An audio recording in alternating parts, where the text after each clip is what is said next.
Bismillahirrahmanirrahim. Assalamualaikum warahmatullahi wabarakatuh.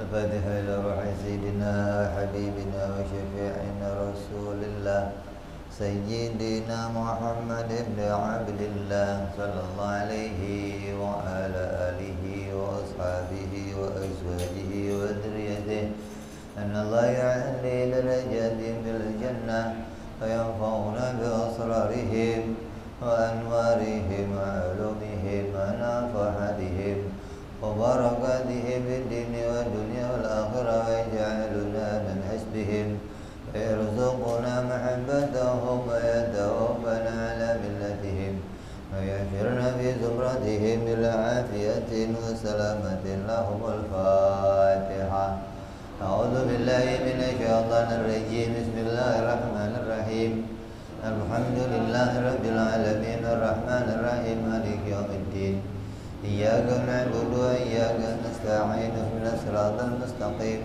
صراط الذين أنعمت عليهم غير المغضوب عليهم ولا الضالين آمين بسم الله الرحمن الرحيم نويت تعلم وتعليما وتذكرا وتذكيرا والنفع والانتفاع والإفادة والاستفادة والحث على التمسك بكتاب الله وسنة رسول الله صلى الله عليه وسلم ودعاء إلى الهدى والدلالة على الخير ابتغاء مرضاته وقربه وثوابه وحسن الخاتمة مع اللطف العافية وصلاح العاقبة.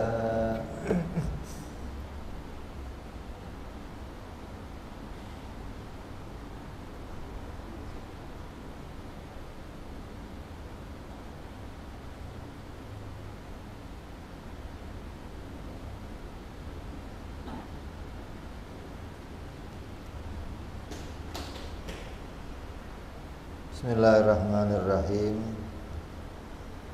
Alhamdulillahirabbil alamin.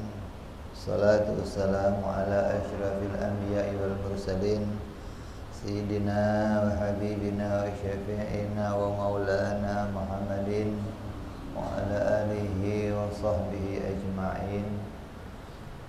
Rabbi israh li sadri wa yassir li amri wa hlul 'uqdatam min lisani yafqahu qawli. Ja'alana Allah wa iyyakum minal aidin wal faizin al maqbulin wa kullu amin wa antum bi khairin. Alhamdulillah, hari ini kita kembali berjumpa dalam kajian kita, rutinan kita, ta'lim muta'alim kitab hikam, yang mana kita sudah libur 1 bulan penuh di dalam bulan Ramadan. Alhamdulillah, hari ini kita buka kembali yang insya Allah Ramadan membawa kebaikan untuk kita. Ramadan menjadikan ampunan untuk kita. Ramadan menjadikan kita menjadi orang-orang yang dimenangkan oleh Allah Subhanahu wa ta'ala. Amin ya rabbal alamin. Kita melanjutkan apa yang menjadi rutinitas kita, yaitu taklim kitab hikam.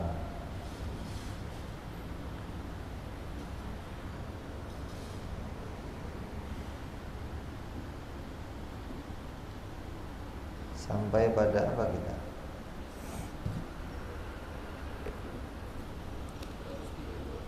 Hah?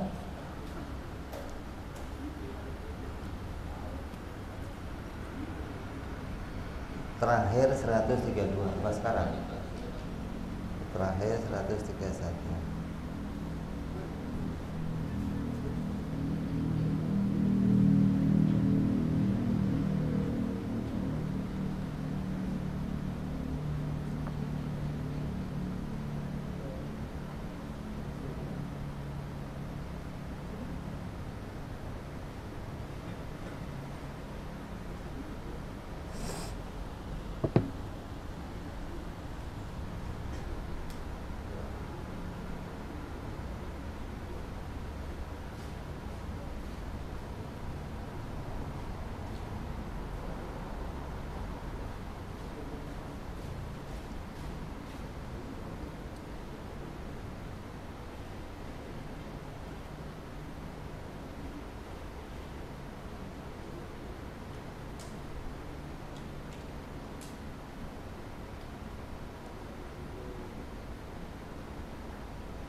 Qala Habibul Imam Ibnu Athaillah radhiyallahu ta'ala anhu wa ardhahu wa nafa'ana bihi wa bi ulumihi fid dharain. Allahumma iftah qulubana futuhal arifin. Iftah alaina bi khidmatika wa ansur alaina bi rahmatika ya arhamar rahimin. Ila an qal idza alimta anna syaitana la yaghfulu anka fala taghful anta amman nasiyatu, yang artinya seandainya engkau mengetahui bahwa setan tidak pernah sekejap pun lupa kepadamu, maka janganlah sekejap pun engkau lupa kepada Allah, yang mana nasibmu berada di dalam kekuasaan Allah.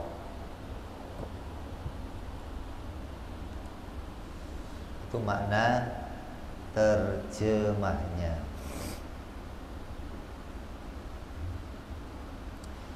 Maka berkata pensyarah kitab Hikam,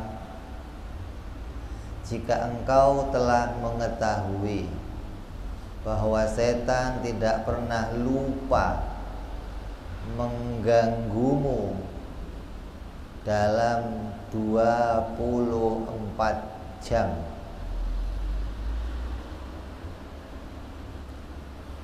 nggak ada setan prank ganggu, nggak ada.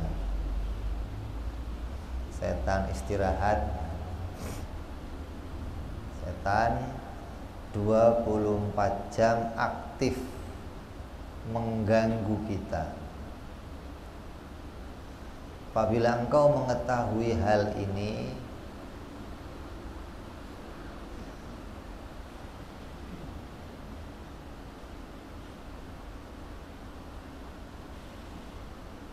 maka seharusnya kita punya cara untuk mengatasinya. Bagaimana cara melawan setan? Bagaimana cara menghambat setan? Bagaimana menghalau setan?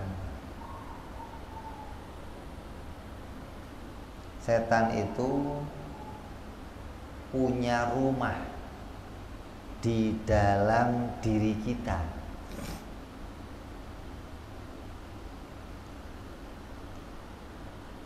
Jadi Allah menyiapkan tempat untuk setan dalam diri kita.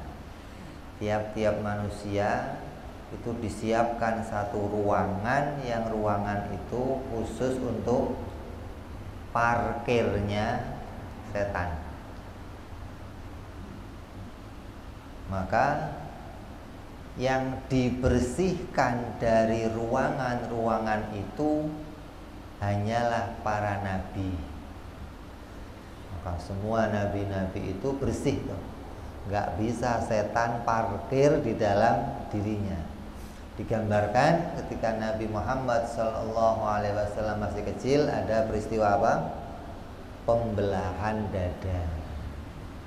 Itu pembelahan itu adalah isyarah yang memberitakan khusus bahwa semua nabi-nabinya Allah itu dibersihkan dari tempat parkirnya setan, hingga nggak mungkin setan membisikkan sesuatu kepada mereka, nggak mungkin. Apa yang mereka dengar, apa yang mereka rasakan, apa yang mereka ingat hanyalah berita dari Allah Subhanahu wa ta'ala. Wala yantiqu anil hawa in huwa illa wahyun yuha. Jadi Nabi itu nggak pernah menerima bisikan wangsit, nggak pernah. Kalau ente kan kita enggak. Ini hati-hati nih, harus tahu nih bisikan setan, bisikan nafsu, atau bisikan malaikat. Ada yang namanya apa? Khatir. Khatir itu datangnya macam-macam. Ada khatir rabbani, ada khatir syaitani, ada khatir nafsi. Ini dorongannya dorongan dari nafsu, dorongan setan, atau dorongan dari Allah, dari malaikat. Ini kita harus bisa membedakan hal-hal tersebut. Maka setan itu punya tempat yang Allah siapkan dalam diri kita, di mana? Di sebelah kiri dada setiap manusia. Ada tempat yang disebut darah hitam. Setan itu nggak senang sama tempat-tempat bersih, nggak senang. Dikasih tempat yang kotor di situ. Ada tempat darah hitam yang menggumpal, maka di situ tempatnya setan parkir. Dari situ setan mau membisikkan sesuatu, menguasai diri kita, bolak-balik keluar masuk dari jalan tersebut. Maka jika seorang manusia berzikir kepada Allah, maka setan itu akan meninggalkan tempat tersebut. Ketika kamu dalam hati kamu ingat kepada Allah, maka tempat itu akan ditinggalkan oleh setan. Tempatnya jadi gerah gitu loh. Setan gak betah di tempat tersebut. Tapi ketika seorang hamba itu lalai kepada Allah, maka setan tetap bersemayam di tempat itu untuk terus membisikkan sesuatu, mengajak kita keluar dari jalannya Allah Subhanahu wa ta'ala. Nabi Isa alaihi salam meminta kepada Allah agar diperlihatkan kepadanya tempatnya setan dalam diri manusia. Kalau ente kan kalau doa pengennya tahu tempatnya fulus kan, ya, tempat kerjaan. Ini kalau yang kerja yang baik dibuka ya Allah hijabnya. Kalau Nabi Isa pernah berdoa, ya Allah, bukakan untukku hijab yang mana aku bisa melihat di mana setan bersemayam dalam tubuhnya manusia.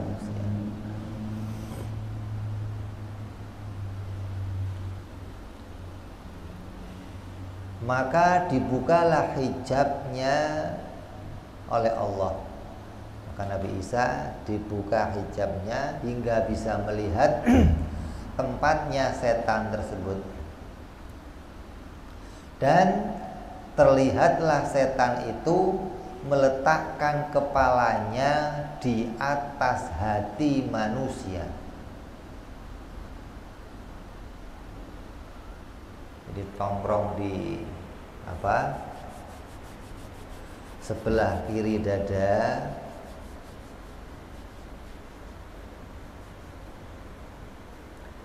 Nanti kepalanya diletakkan di hati kamu untuk bisikin.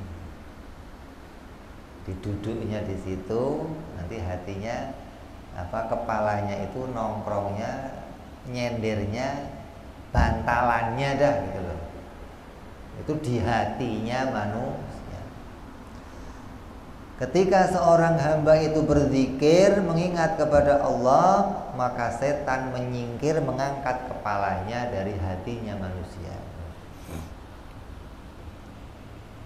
Ketika seorang manusia lalai, ya itu bantalnya enak banget di situ. Udah nggak akan copot-copot dari situ. Jadi untuk bantal tidurnya setan itu hatinya tiap-tiap hambanya Allah Subhanahu wa ta'ala. Maka seorang hamba harus bisa menghindar dari godaan setan itu. Akan tetapi kalau kita hanya mengurus gangguan setan saja, maka akan hilang fokus kita pada makna dan hakikat ibadah yang sedang kita kerjakan untuk menghambakan diri kepada Allah Subhanahu wa ta'ala. Kita dikasih tahu nih, maka kita akan berusaha apa? Bagaimana caranya mengangkat setan dari diri kita. Kalau kita mikirin gimana caranya setan minggir, setan gak masuk, maka itu akan jadi menghambat kita dalam tujuan mengingat Allah Subhanahu wa ta'ala. Yang diingat akhirnya gimana setan minggir, gimana setan gak ganggu, gimana setan gak mendekat. Hilang fokus kita untuk mengingat kepada Allah Subhanahu wa ta'ala. Kamu boleh tanya kepada agama-agama lain, dari mulai Bali, ya, Jawa Timur, terus Kalimantan, Papua, di Indonesia aja lah, nggak usah ke luar dunia, nggak usah. Itu orang-orang yang nyembah selain Allah itu selalu mengadakan sesajen, khususnya orang-orang Bali, orang-orang apa itu yang mayatnya taruh di pohon-pohon itu apa itu? Toraja. Itu mereka kalau ditanya itu ngapain itu ada sesembahan begini, itu cara yang mereka lakukan agar bisa terhindar dari godaan setan. Jadi yang dipikirin gimana setan gak mendekat, gimana setan gak masuk, gimana setan menjauh, itu yang dikerjakan. Hingga gak punya aktivitas nyembah Tuhan, gak punya. Aktivitasnya ngusir setan. Hari ini acaranya ini, besok acaranya ini, lusa acaranya ini, tahun depan terus.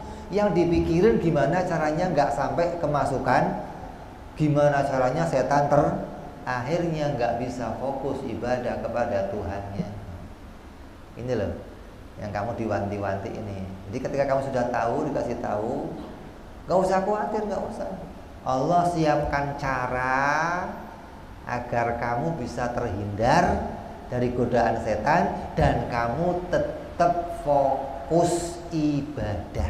Gitu loh.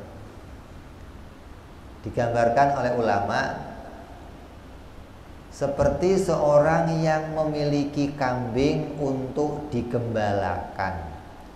Lalu di sekitarnya banyak serigala. Kan kalau orang gembala kambing kan takut ada apa? Serigala, ada yang akan makan kambing-kambing tersebut. Maka pasti gembala itu akan berusaha mengusir serigala-serigala tersebut. Maka apabila dia sibuk ngusirin serigala, kapan dia fokus ngurusin kambing? Gitu loh. Saking takutnya kambingnya dimakan, sono pasang jebakan, sini pasang jebakan, ngintai serigala. Lah kambingnya kemana? Wah, akhirnya kambing gak diperhatiin, makannya gak ngerti apa, kemana larinya gak ngerti, hanya gara-gara fokus ngurusin ngusir. Gitu lah. Ini ulama gambarin. Jadi kamu gak usah fokus ngurusin itu. Jadi yang terbaik adalah apa yang dikasih solusinya? Mintalah perlindungan kepada Allah Subhanahu wa ta'ala dari godaan setan. Fasta'id billah. Mintalah perlindungan dari Allah. A'udzu billahi samiil alim minasyaitonir. A'udzu bikalimatillahi tammati min syarri. Sudah, kalau kamu sudah minta perlindungan Allah, ya biar Allah yang urus caranya ngusir gitu. Biar Allah yang ngatasin gimana dia nggak mendekat. Biar Allah yang ngatasin bikin perlindungan untuk diri kamu. Kamu nggak usah ngatas. Masih masuk nggak ya? Masih dekat nggak ya? Oh, kapan ente mau fokus ibadah? Hanya gara-gara fokus bagaimana ngatasin setan nggak masuk. Pakai jimat, pakai rompi, nanti dirajah-rajah, pakai lingkaran dibatasin. Nah ya Arif, ibadahnya kapan? Fokusnya ngurusin ngusir. Itu yang dikerjakan oleh orang-orang di luar Islam. Karena mereka nggak minta perlindungan dari Tuhannya, mereka nggak minta pertolongan dari Allah, hingga mereka cari cara untuk mengatasinya. Hanya sesajen, ada yang namanya sedekah laut, biar apa? Jin-jin nggak marah. Ada, kalau dulu saya kecil tuh di depan kampung saya, depan ganggang ada apa? Sajen, isinya ada klepon, ada macam-macam. Kalau kita kecil kita yang makanin gitu. Nah, kalau kamu lihat di ajarannya orang-orang Hindu Buddha, mereka sembahnya apa? Jeruk bali, jeruk puro, yang enak-enak lah. Makanan setan, sayang banget begitu buat makan setan. Jadi mereka bikin cara gimana caranya setan nggak marah, setan nggak ganggu setan, hingga hilang fokusnya untuk ibadah kepada Allah Subhanahu wa Ta'ala. Kita enggak. Allah ajarkan fasta'id billah, mintalah perlindungan kepada Allah Subhanahu wa Ta'ala agar terhindar dari godaan setan dan kita bisa terus fokus ibadah kepada Allah Subhanahu wa Ta'ala.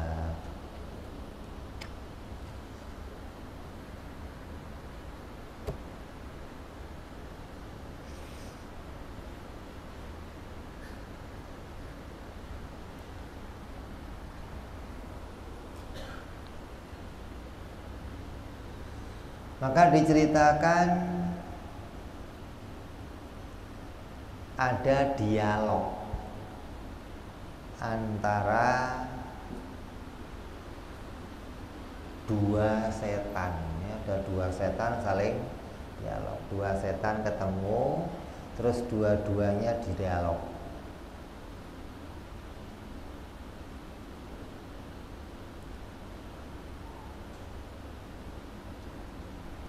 Dua setan ini ditugaskan oleh iblis. Iblis itu rajanya setan.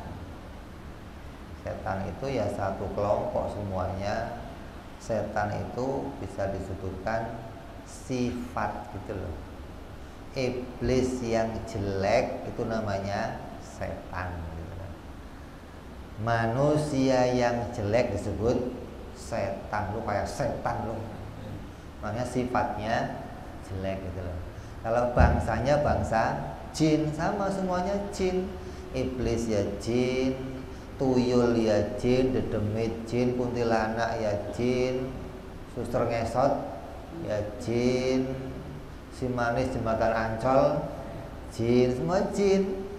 Nah, kalau jin itu punya sifat jahat namanya setan gitu loh. Kalau sifatnya baik namanya jin muslim. Jadi jin itu juga ada saudara kita yang muslim. Jangan dianggap jin itu semuanya jahat, enggak. Ada jin yang ganggu, yang suka nyerupai, itu namanya jin yang sifatnya jelek, disebut namanya setan. Maka disunahkan kalau kamu makan tulang nih, makan tulang, habis makan daging, ayam kayak kambing dibuang, buangnya baca Bismillahirrahmanirrahim. Kenapa? Tulang yang kamu buang itu akan jadi makanannya saudara kita muslim dari bangsa jin. Kalau kamu bacain Bismillah, jin yang kafir gak bakal mendekat. Akan jadi makanannya khusus jin muslim. Tapi kalau kamu gak baca Bismillah, kamu buang, rebutan. jin kafir ikut memakan, jin muslim ikut mengambil. Maka disunahkan kalau buang sesuatu yang seperti itu baca Bismillahirrahmanirrahim. Maka digambarkan di sini ada dua setan, dua jin saling berjumpa. Satu mengganggu orang mukmin. Ini dua-duanya jinnya kafir semua, setan semua. Satunya mengganggu orang muslim.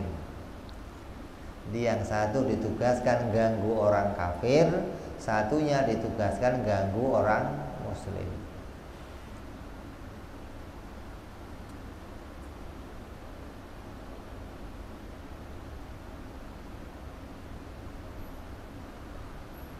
Jin yang ganggu orang muslim, orang mukmin, dia dalam keadaan tubuh yang kurus, rambut yang acak-acakan, pakaian yang gak terurus. Sedangkan jin yang mengganggu orang kafir dalam keadaan badannya gemuk, rambutnya rapi, pakaiannya perlinting. Nah ini. Maka berkata setan yang mengganggu orang kafir, kenapa kok kamu kelihatan kurus begitu sekarang, gak kayak dulu? Dulu kamu juga keren, kenapa sekarang kurus, rambutnya acak-acakan, pakaian kumel begitu, kacau lah kamu kelihatannya. Lalu dijawab oleh setan tersebut yang mengganggu orang mukmin, ya inilah, karena saya ditugaskan mengganggu orang yang beriman, maka saya apes kayak begini. Saya tidak pernah mendapatkan bagian apa-apa dari mereka. Andai mereka makan, mereka baca bismillah, maka yang mereka makan saya nggak bisa ikut ambil bagian. Kamu makan nih, bismillah, maka jin nggak bisa, setan itu nggak bisa ikut makan yang kamu makan. Kamu tulang pakai bismillah, maka saat tulangnya dia nggak bisa ikut makan. Apa nggak apes beneran? Saat tulangnya nggak bisa ikut makan, apalagi dagingnya. Tapi kalau nggak baca bismillah, wah itu santapan untuk mereka. Kalau mereka mau minum, mereka baca bismillah, sehingga aku tidak mendapatkan bagian apapun dari mereka. Kalau mereka mau berpakaian, baca bismillah. Mereka mau menyisir, mereka mau keluar rumah, hingga jin-jin atau setan-setan kafir itu nggak mendapatkan bagian apapun untuk bisa mengganggu seorang mukmin. Gimana kok nggak terganggu? Allah yang bikin perlindungan, kamu nggak usah mikirin. Tugasnya apa? Fasta'id billah, minta perlindungan dari Allah. A'udzubillahi minasyaitonirrajim. Bismillahirrahmanirrahim. Maka mereka akan terhindar, menjauh dari apa yang direzekikan oleh Allah kepada diri kita. Maka dari itu selalulah minta perlindungan dari Allah dan selalu berzikir kepada Allah agar setan tidak mendapatkan bagian apapun dari diri kita.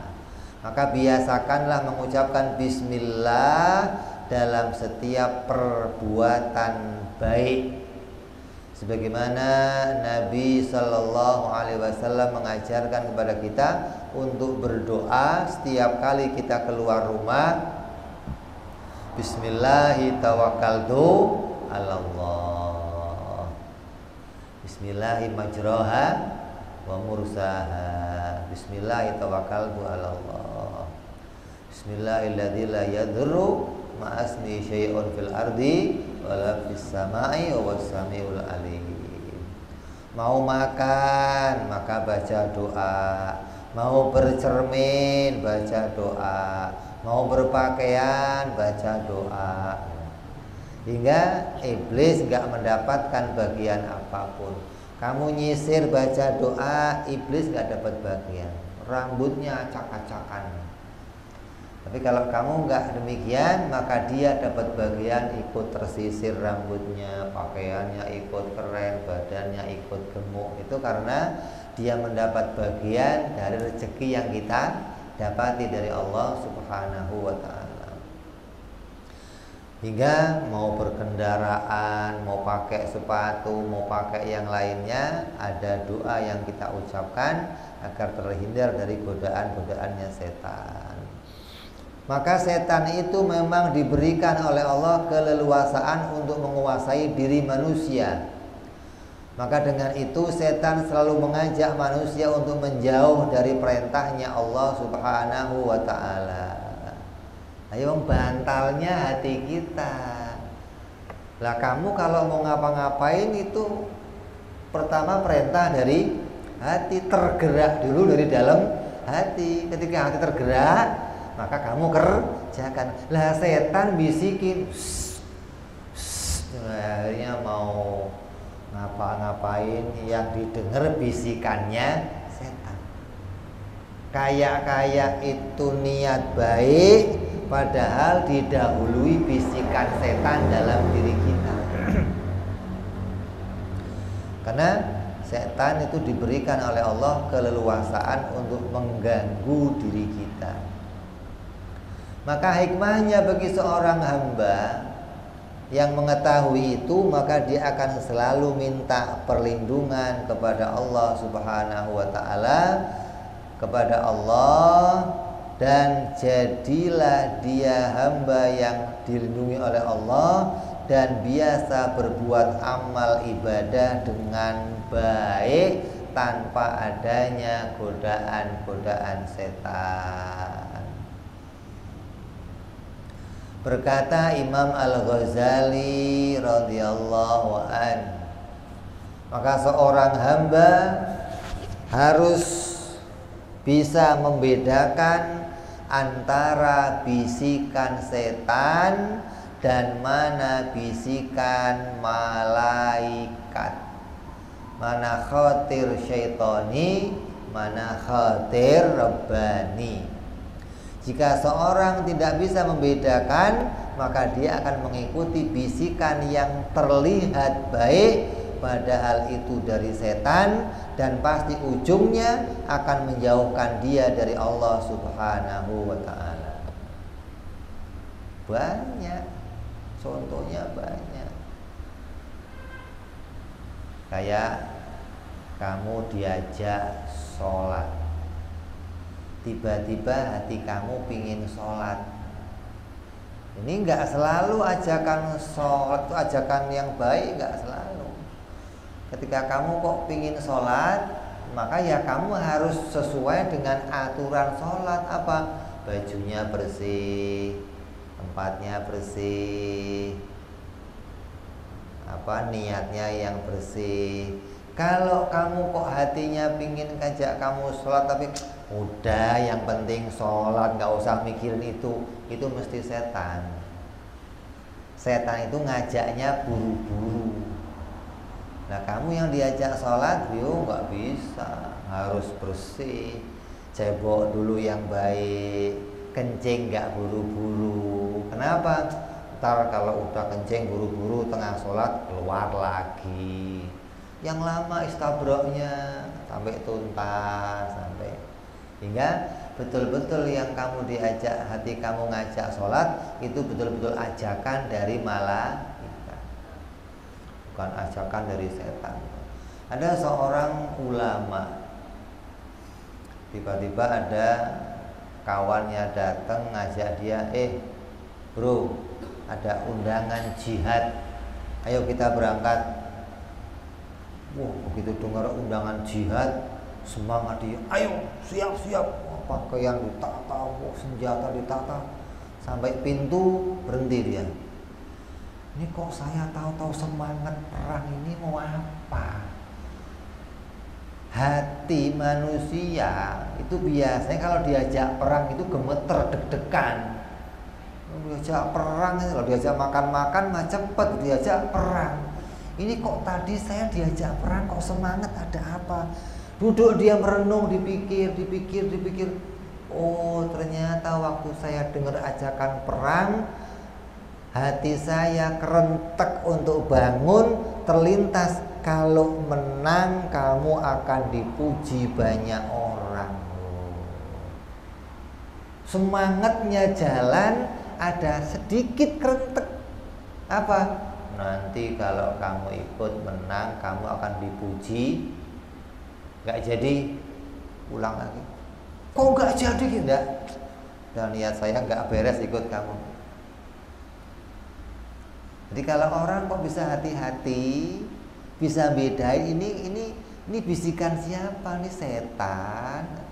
Maka dia akan tahu, walaupun kelihatan yang ngajak jihad, ngajak baca Quran, ngajak sholat, lihat ini ada apa di dalamnya. Ada tujuan karena selain Allah enggak di situ. Kalau ada tujuan karena selain Allah, setan ikut andil bisikin kamu di situ. Tapi kalau enggak ada tujuan itu, murni karena Allah, mau dipuji orang, mau nggak ada yang dengar, mau nggak ada yang lihat, mau nggak ada yang.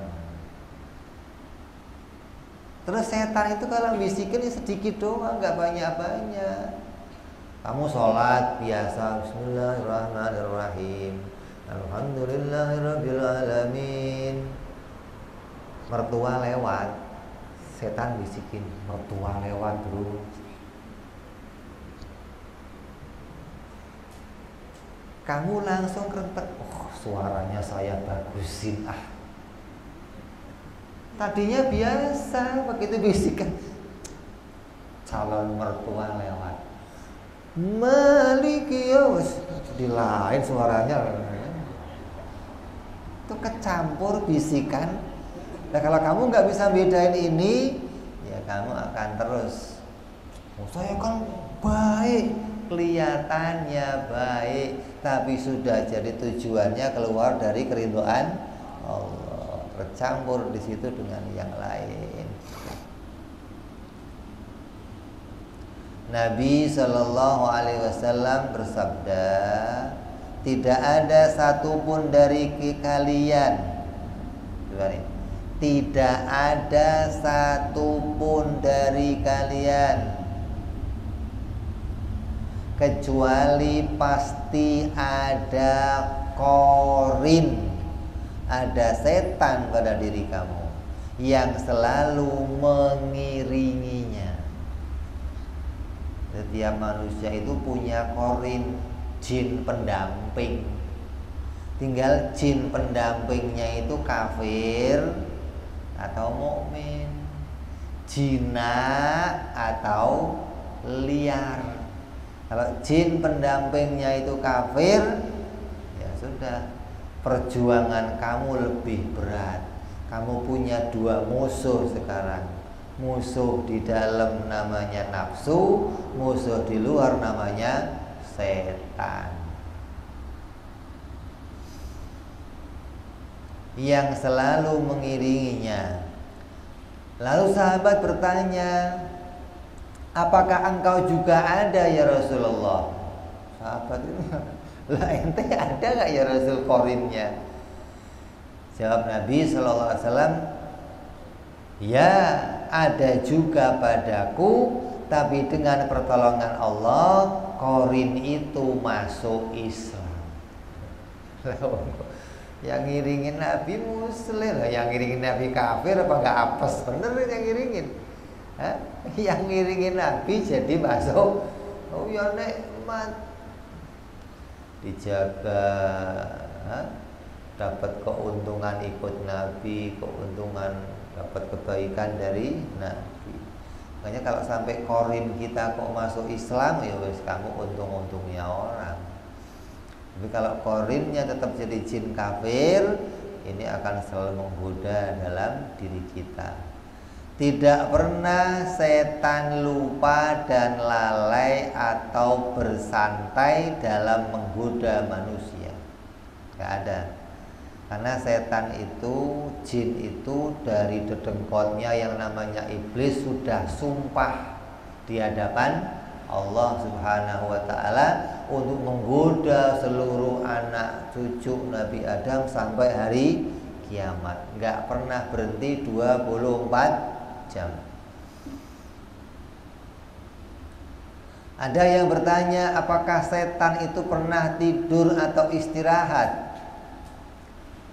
Jikalau setan itu pernah tidur, maka manusia akan bisa bersantai. Maka manusia akan ada waktu di mana dirinya nggak pernah ada kemauan untuk melakukan kemaksiatan. Akan penuh dengan kedamaian, penuh dengan ketenangan. Tapi Allah nggak pernah jadikan jin itu istirahat untuk menggoda manusia. Tapi ulama telah menceritakan bagaimana cara menghadapinya, yaitu dengan cara berzikir kepada Allah, minta lindung kepada Allah, maka setan akan berhenti menggoda. Dan jikalau kita lupa berzikir, maka setan akan kembali menggoda seseorang. Diceritakan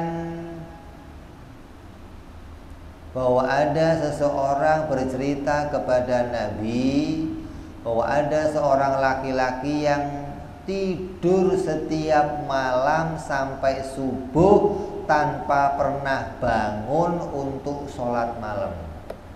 Ya Rasul, ada nih kawan saya kalau malam tidurnya sudah ngiler ngorok sampai pagi, nggak pernah tengah malamnya itu nggak pernah ngelilir sama sekali, terus bangun mau tahajud kayak mau apa, nggak pernah ya Rasul. Gimana ya Rasul? Kata Nabi SAW, orang itu matanya dikencingin setan. Makanya orang kalau sudah suruh doa, kalau mau tidur baca doa, baca kulluhu muawwidzatain ayat kursi, tiup sapin. Itu biar terlindung dari godaannya setan. Kupingnya nggak dikencingi, matanya nggak dikencingin. Lah kok nggak basah? Loh, kalau kencing anak kamu ya basah. Lah gimana bentuk kencingnya setan? Nggak usah nanya, nanti kalau kamu dibuka hijabnya malah kamu ketakutan. Kata Nabi, orang itu matanya telah dikencingin oleh setan. Bahkan di waktu kita tidur pun, nggak usah meleknya, ini tidur setan masih gangguin kita, bayangin. Terkadang pula lewat mimpi buruk yang membuat kita khawatir, takut, sehingga mengganggu ibadah kita.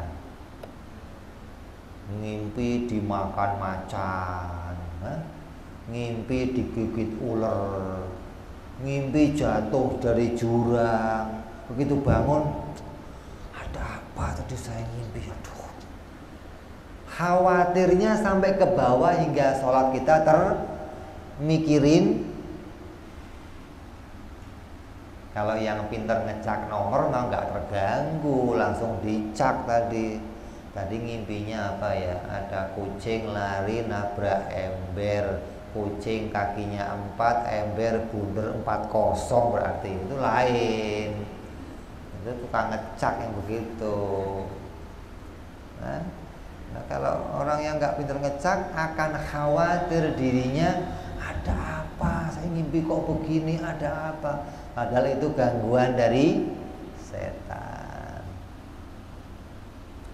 Maka mantapkanlah penghambaanmu kepada Allah dan serahkan dirimu kepada Allah, dan selalu berlindunglah kepada Allah dari godaan setan, maka akan selamat dirimu dari godaan setan.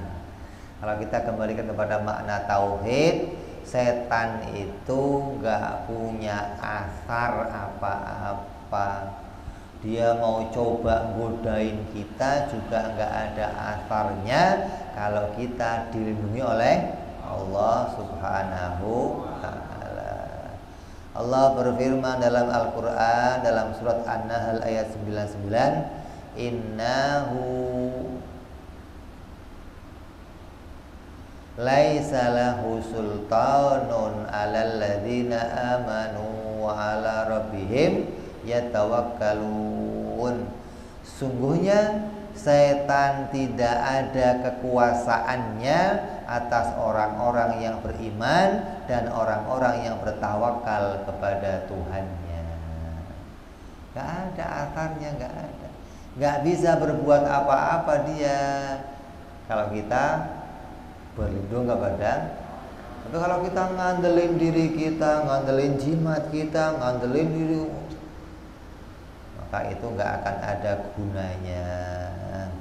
Maka siapa yang bisa mewujudkan tawakal pada dirinya kepada Allah, maka pasti setan nggak akan bisa mengganggunya. Di Quran setannya ngomong, akan saya ganggu semua manusia kecuali yang ikhlas. Kecuali yang ikhlas maknanya apa? Yang muwahhidin, yang ibadahnya hanya karena Engkau ya Allah. Kalau di hatinya ada nilai pingin ibadah untuk selainmu ya Allah, saya mesti goda. Saya mesti goda. Perempuan pakai kerudung, setan godanya apa? Pakai kerudung, ngapain buka? Gak ada setan goblok itu goda begitu. Gak ada setan begitu. Godanya gimana? Pakai kerudung kok kayak orang kampung gitu. Naikin dikit dong, kasih model dong. Ya orang sekarang kerudungnya ke sono kemari, naik ke sini, miring ke sono. Itu setan itu. Pakai kerudung kok kayak TKW, lempeng aja begitu, jelek. Setan nggak nyuruh buka aja, enggak. Ada adzan, setan godain. Bisikannya apa? Nggak usah sholat, nggak ada. Apa bisikannya? Baru adzan. Dikit doang. Oh baru adzan, bentar lagi ini loh. Kamunya mutusin sendiri karena bentar lagi nyambung. Komat baru setan tuh. Jadi pinter setan kalau goda kita.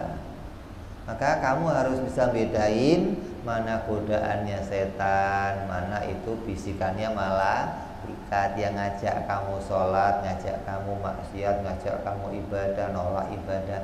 Harus bisa dibedakan. Kalau bisa bedain ini, kita akan bisa memilih jalan yang baik untuk ibadah kepada Allah Subhanahu wa ta'ala. Syaratnya apa? Ikhlas. Ibadahnya hanya murni karena Allah, nggak ada embel-embel karena manusia, karena yang lain, karena ini nggak ada. Ketika bisa sampai begitu, nggak ada setan bisa gangguin apa yang jadi tujuan jalan ibadahnya kita kepada Allah Subhanahu wa ta'ala. Mudah-mudahan kita semua ada dalam lindungannya Allah, dalam rahmatnya Allah, dalam karunia Allah, taufiknya Allah, inayahnya Allah, hingga kita selamat jadi ahli ibadah yang benar, yang lurus, yang mendapat keridhaannya Allah dunia sampai akhirat. Amin ya rabbal alamin. Wa ala niyatin shalah wa ila hadratin nabi. Al-Fatihah.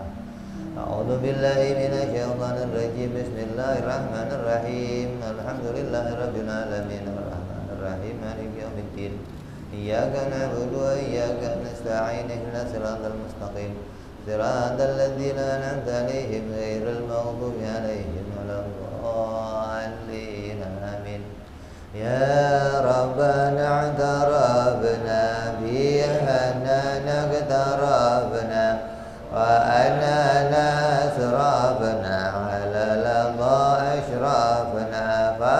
تب علينا توبة تغسل كل حوبة واستر لنا عوراتي وآمن رواتي واغفر لوالدينا ربي ومولودينا والأهل والإخوان وسائر الهلان وكل ذي محبة أو جيرة أو صحبة والمسلمين أجمع آمين ربي اسمع وذلا وجودا منا لا باكتساب منا بالمصطفى رسولنا الله بكل سولي صلى وسلم ربي عليه عند الحب وآله وصحبه عدد تعسي صحبي والحمد لله بالبدء والتناهي سبحان ربك رب العزة عما يصفون سلام على المرسلين والحمد لله رب العالمين. Assalamualaikum warahmatullahi wabarakatuh.